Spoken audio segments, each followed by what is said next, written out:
하나님 말씀 사사기 6장 11절로 18절 말씀입니다. 구약성경 370면입니다. 하나님 말씀 사사기 6장 11절로 18절 말씀입니다. 자, 우리 한 절씩 교독하겠습니다. 여호와의 사자가 아비에셀 사람 요아스에게 속한 오브라에 이르러 상수리 나무 아래에 앉으니라. 마침 요아스의 아들 기드온이 미디안 사람에게 알리지 아니하려 하여 밀을 포도주 틀에서 타자 가더니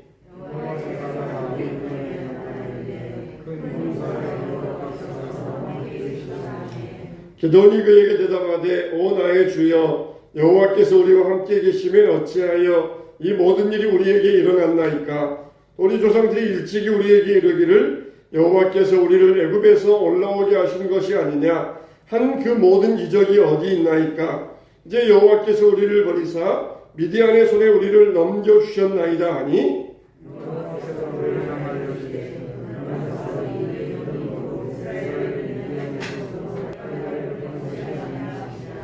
그러나 기드온이 그에게 대답하되 오 주여 내가 무엇으로 이스라엘을 구원하리이까. 보소서 나의 집은 므낫세 중에 극히 약하고 나는 내 아버지 집에서 가장 작은 자니이다 하니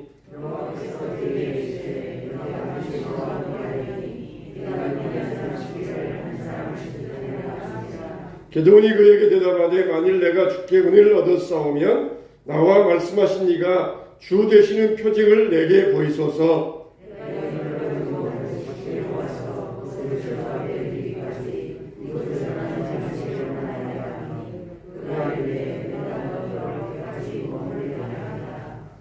아멘. 존 내시라고 하는 이 경제학자가 있었습니다. 이 사람은 노벨 경제학상까지 받은 사람이에요. 이 게임 이론이라고 하는 이론의 체계를 세워서 노벨 경제학상을 받았습니다. 근데 이 사람에게는 치명적인 약점이 있었어요. 그게 뭐냐면은 정신분열증이었습니다. 아주 뛰어난 학자였지만 이 정신분열증 때문에 그의 생활은 항상 괴롭고 혼동스러운 그의 생활이었어요.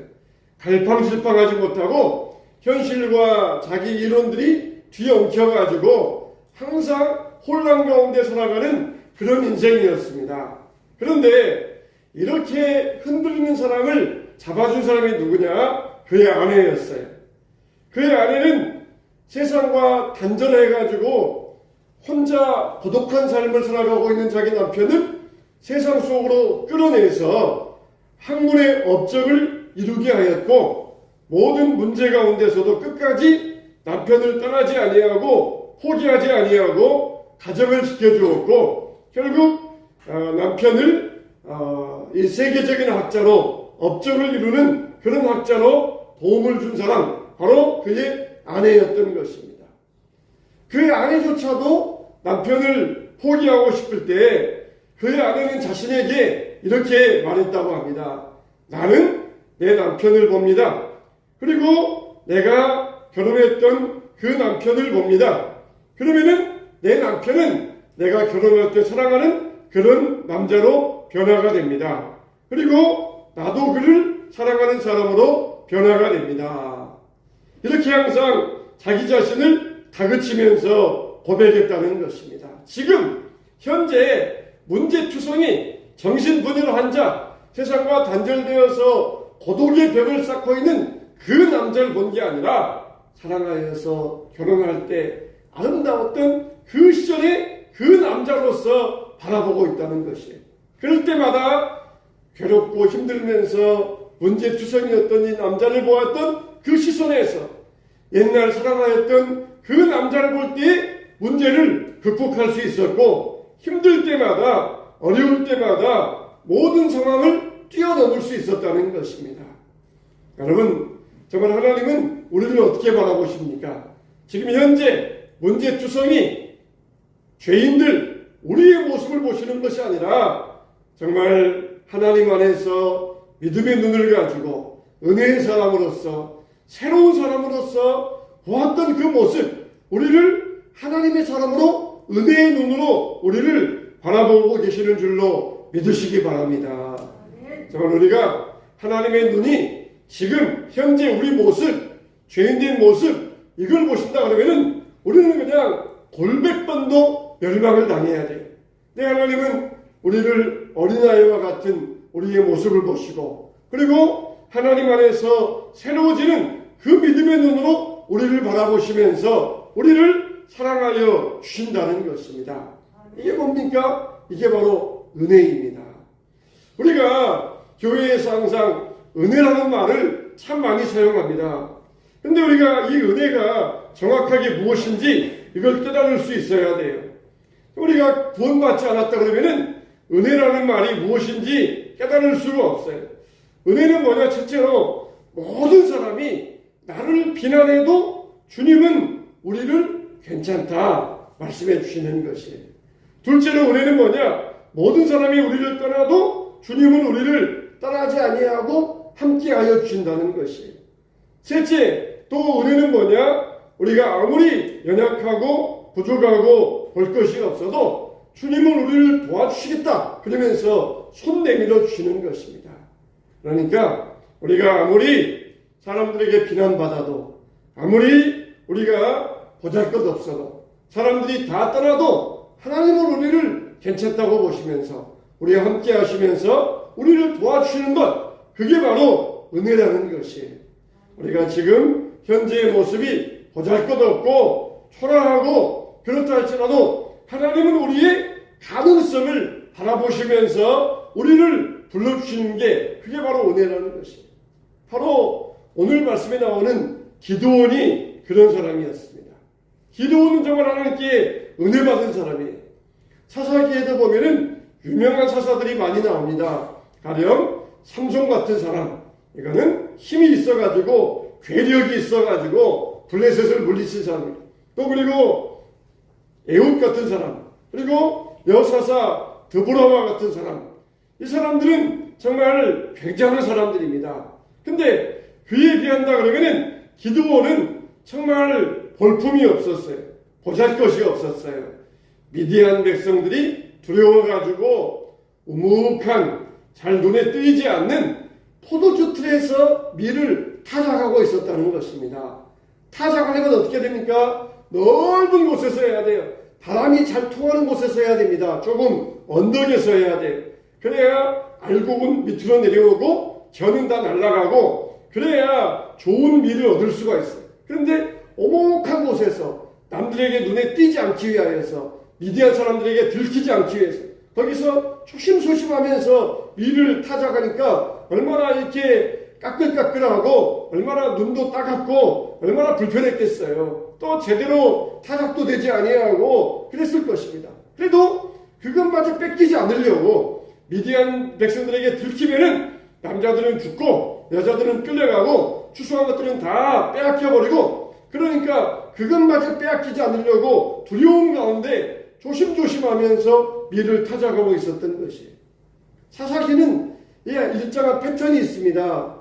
평안하면은 범죄하고 그리고 타락하고 그리고 대적들이 쳐들어오면은 그때서 부르짖어서 회개하고 하나님이 구원하고 이게 사사기의 패턴이에요. 계속해서 이런 패턴이 악순환이 계속해서 되어집니다. 조금 살만하면은 타락해서 하나님을 떠나고 예배도 드리지 아니하고 평안하다 싶으면은 자기 마음대로 살고 그러다가 하나님께 징계를 받으면은 그때서 회개하고 돌아오고 그러면 하나님께서 또 사사를 일으켜 주셔가지고 구원자를 보내주시고 다시 평안을 이루게 하시고 이게 사사기의 일정한 패턴이에요.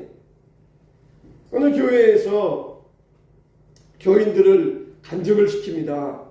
그런데 그 간증자가 누구냐면은 교회를 오랫동안 안 나오다가 다시 나온 사람들, 교회를 떠나가지고 몇 년 동안 교회 출석 안 하다가 다시 나온 사람들, 그런 사람들을 그냥 얄궂게도 왜 다시 나왔습니까? 그러면서 세워가지고 앞에 세워가지고 간증을 시킨다는 것이에요. 그런데 그렇게 교회에 떠났다가 다시 나온 사람들 간증 한결같이 뭐냐? 오죽하면 다시 왔겠습니까? 그런 뜻이에요. 오죽하면 다시 왔겠습니까? 그냥 교회 떠나가지고 자기 마음대로 살고 편할 줄 알고 태평할 줄 알고 그게 좋을 줄 알고 그렇게 따라서 살았는데 떠나보니까 오히려 더 거기가 악의 구렁텅인 거예요. 오히려 더 일은 풀리지 아니하고 몸은 편안할 것 같은데 영혼은 더 불안하고 마음은 불편하기만 하고 그러니까 하나님 앞에 견딜 수 없어서 다시 나오게 되었다는 것이. 여러분, 하나님께서 믿음의 사람들은 그냥 두지 않습니다. 타락한 세상 사람들은 그냥 내버려둬요. 너희들 그렇게 살다가 그냥 지옥 가라. 지옥 가라. 하나님이 그냥 내버려 두셔요. 그러나 하나님의 사람들은 내버려 두지를 않습니다. 지옥 가면 안 되니까 내버려 두지 아니하시고 그 앞에 가시와 엉겅퀴 온갖 돌멩이 장애물을 놓으셔가지고 하나님 앞에 돌아오게 하시는 것이 이게 바로 하나님의 사랑입니다. 이스라엘 백성들 하나님께서 사랑하시니까 내버려 두지 않으셔요. 야, 하나님 따라하고 우리 마음대로 하니까 참 좋다. 참 이게 편하다. 예배 안 드리니까 참 편하다. 그러면 이들을 그냥 버려두지 않으셔요. 반드시 징계를 내리십니다. 징계를 내리셔가지고 그때서 깨닫게 하시고 돌아오게 하시면서 하나님을 찾게 만드셨던 것이에요. 이렇게 이스라엘 백성들은 금방 쉽게 하나님의 사랑을 잊어버리고 하나님의 축복을 잊어버리고 말았던 것입니다. 근데 이렇게 기드온 시대도 마찬가지였어요. 기드온 시대에도 하나님께서 징계를 내리셔가지고 미디안 사람들이 쳐들어왔는데 얼마나 이 미디안 사람들이 악독한지 모릅니다. 그냥 모든 걸 다 남김없이 다 거두어가 버리는 거예요. 남자들은 죽이고 여자들은 종으로 끌어가고 타작한 추수들은 곡식들은 다 빼앗아가고 항상 보면은 타작할 때쯤 되면은 추수할 때쯤 되면은 기다렸다가 와가지고 뺏어가 버립니다.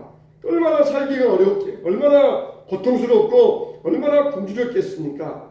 그때 하나님께서 몰래 밀을 타작하고 있는 기드온을 찾아오셨어요. 소심하고 혹시라도 이것마저 빼앗길까봐 이것마저 없어져가지고 배 고를까봐 소심하고 겁이 많은 그런 기드온을 찾아오셔서 첫 마디가 뭡니까? 큰 용사여, 큰 용사여, 여호와께서 너와 함께 하시도다. 함께 하시도다. 하나님은 지금 소심하고 겁이 많고 비겁한 이런 모습을 바라보시는 것이 아니라 하나님은 우리의 미래의 모습, 미래의 가능성의 모습을 바라보시는 줄로 믿으시기 바랍니다. 이렇게 하나님께서 믿음에 말씀하셨으면 여러분 같으면 어떻게 하겠습니까? 아멘! 아멘! 말씀대로 이루어질 수 믿습니다. 얼른 말씀 붙들고 하나님 앞에 감사해야 되잖아요. 근데 기드온은 그러지 아니하고 그냥 볼멘 소리로 나를 향하여서 큰 용사라 그러셨으니까 내 집은 므낫세 집에 그냥 작은 집에 불과하고 나도 내 형제들 가운데 가장 볼품없는 자입니다. 그러면서 그렇게 볼멘 소리를 하였던 것이 하나님께서 말씀하시는 것에 대해서 아멘으로 받지 아니하고 오히려 불평 섞인 말을 했던 것이에요. 하나님이 함께 하신다면 어떻게 이렇게 이 나라가 이 모양 이 꼴일 수 있습니까? 그러면서 불평 섞인 말을 했어요. 하나님, 우리나라가 이렇게 기독교인이 많고 기도 많이 하는데 왜 나라가 이렇게 이 모양 이 꼴입니까? 그러면서 마치 불평하는 사람들 있잖아요. 그런 것과 똑같은 거예요.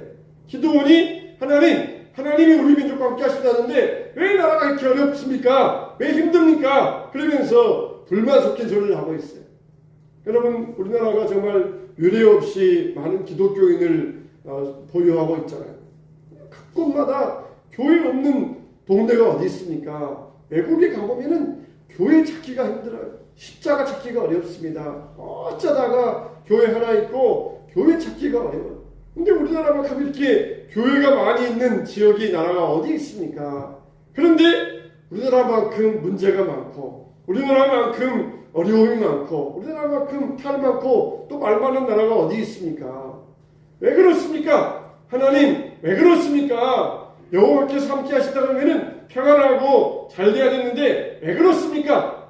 이렇게 기드온이 하나님께 되물었던 것이 왜 그렇습니까? 우리의 죄악 때문이 아니겠습니까? 우리 하나님 앞에서 올바르지 못함 때문이 아니겠습니까?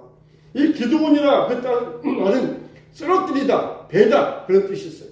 밀을 베고 잘라내고 하는 그런 뜻을 가지고 있어요.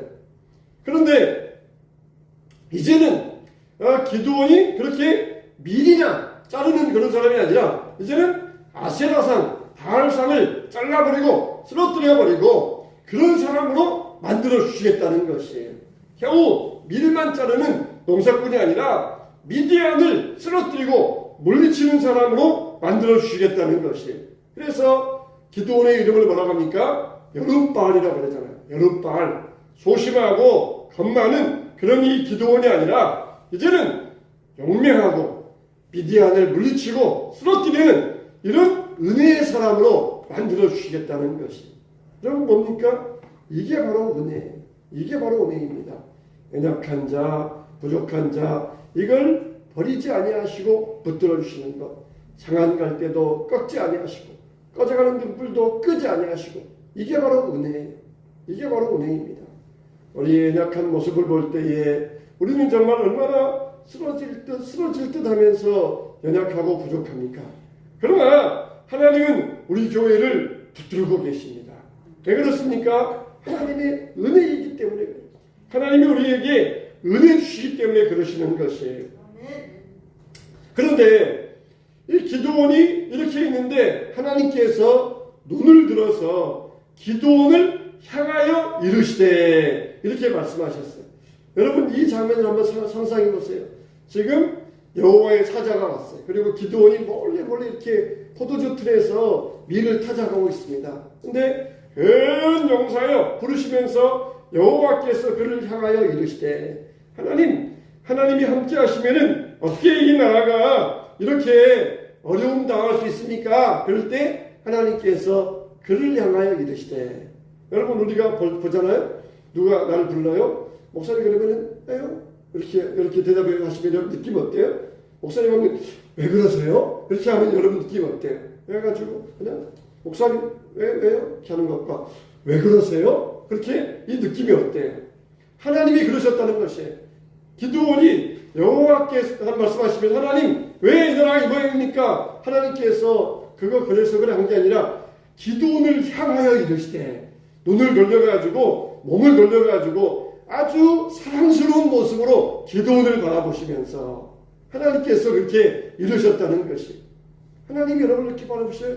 주님 할 때 왜 그래? 그러시는 것이 아니라 왜 그러느냐. 우리를 이렇게 몸을 돌이키시면서 우리를 반갑게 맞아주시는 하나님이시라는 것을 우리가 여기에서 그런 느낌을 받을 수 있어야 돼요. 하나님 왜 그래?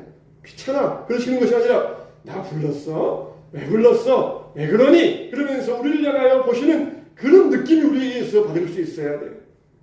지금 기드온이 무슨 말 했어요? 하나님 앞에 벌매 소리로 불평 섞인 소리로 하나님이 함께 하시면은 왜 나라가 이 모양 이 꼴입니까? 그렇게 하나님 앞에 하나님 좀 들으시기에 불편할 수 있는 그런 말씀을 드렸잖아요. 근데 하나님은 전혀 거기에 대해서 역정내지 않으셨어요. 내 이놈 그것도 몰라? 니들이 죄지어서 그러잖아. 그러시는 것이 아니라 오히려 그걸 더 반가워하십니다.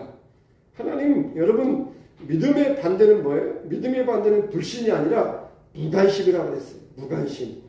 교회 와서 신앙생활도 관심이 없어요. 그냥 한 길로 흘리고 그 말씀이 무슨 뜻일까?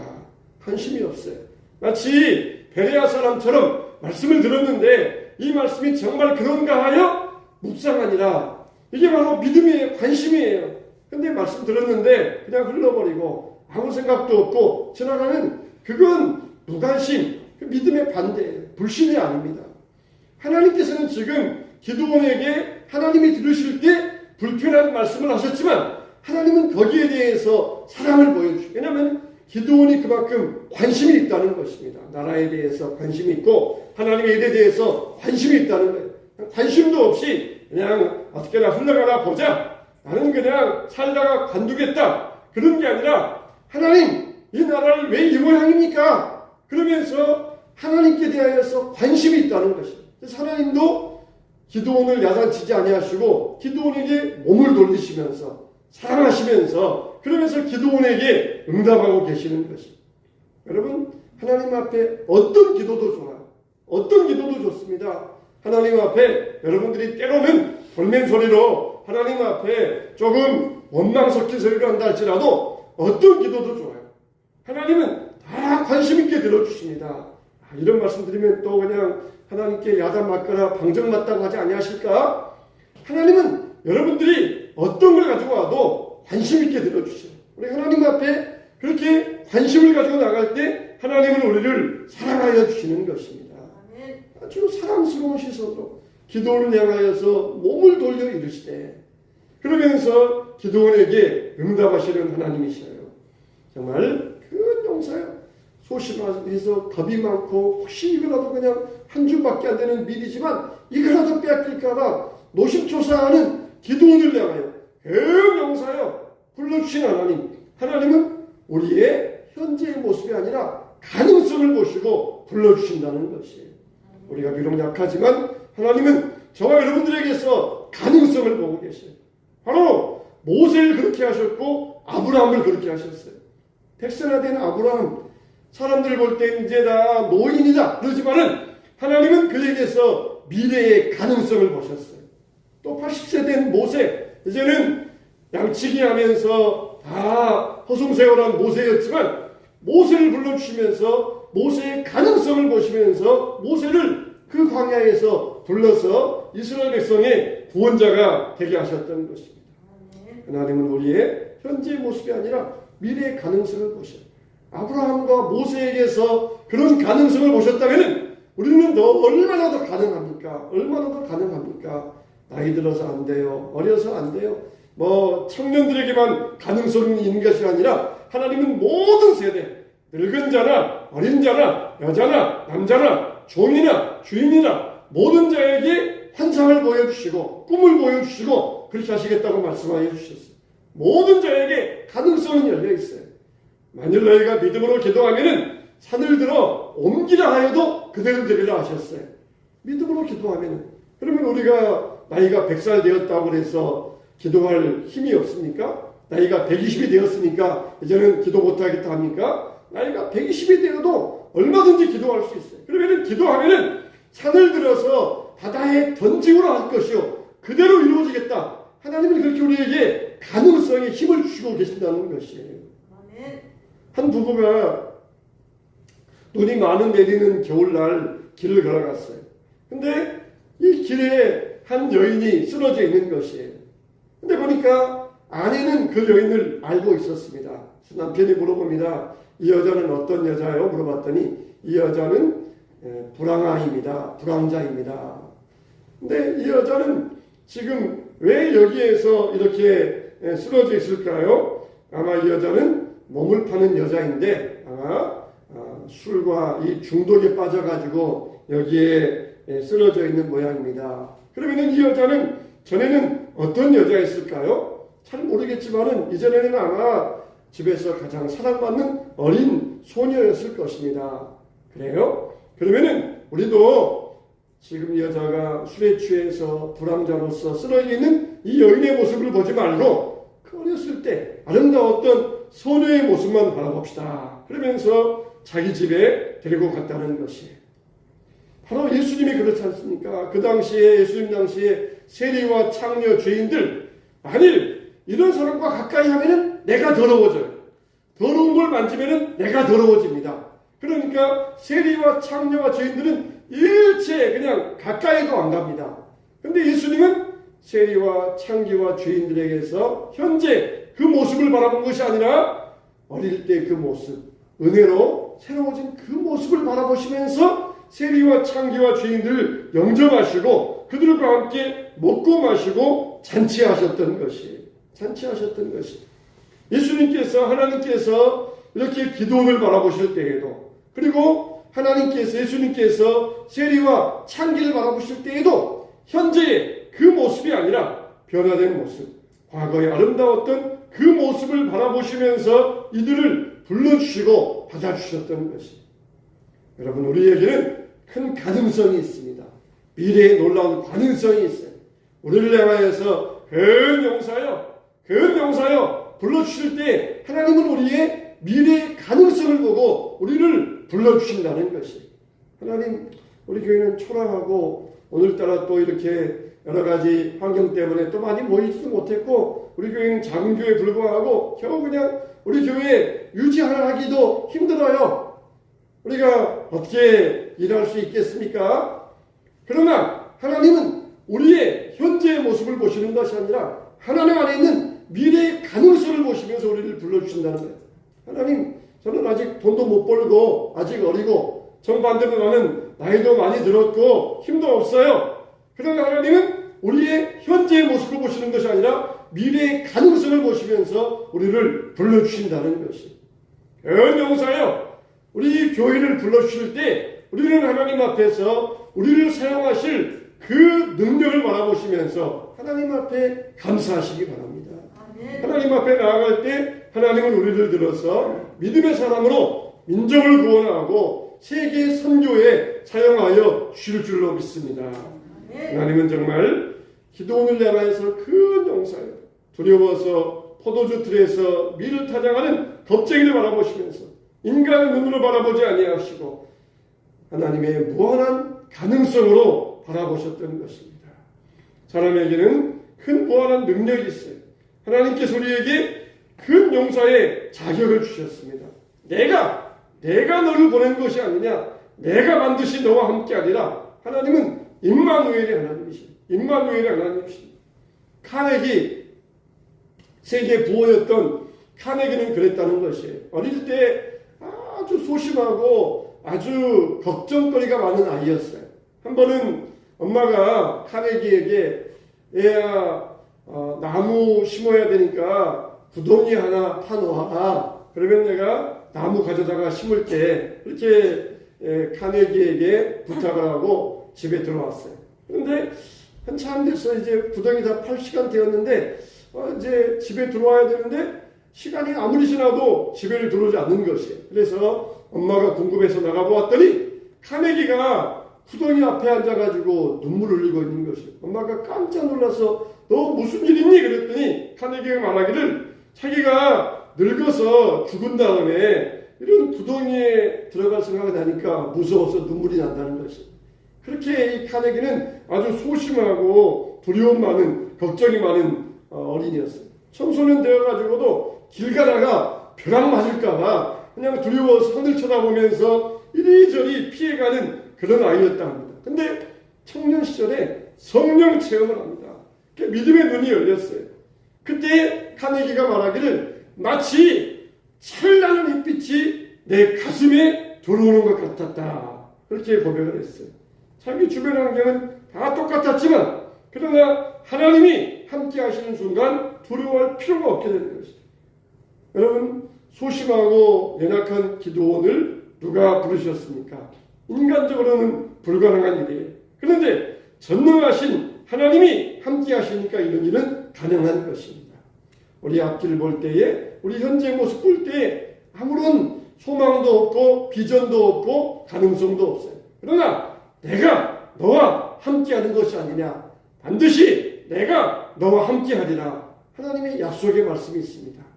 그래도 우리는 하나님 앞에 구해야 됩니다. 하나님의 믿음의 약속 주셨으면 그래도 우리는 그 약속 붙들고 구할 수 있어야 됩니다.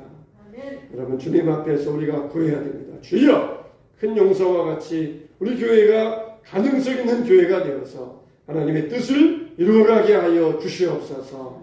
이 민족을 구원하게 하시고 세계 선교에 쓰임받게 하시고 이 지역을 살리게 하여 주시옵소서. 내가 너와 함께한 게 아니냐, 반드시 내가 너와 함께하리라. 우리를 도우시는 하나님이십니다. 이게 바로 은혜예요. 은혜. 이게 바로 하나님의 은혜입니다. 아무런 조건 없이 풀어주시는 하나님의 은혜. 그래서 의심에서 확신으로, 약함에서 강함으로, 불신에서 믿음으로 우리의 삶이 전진되어 나아가게 되시기를 주님의 이름으로 축원합니다. 네.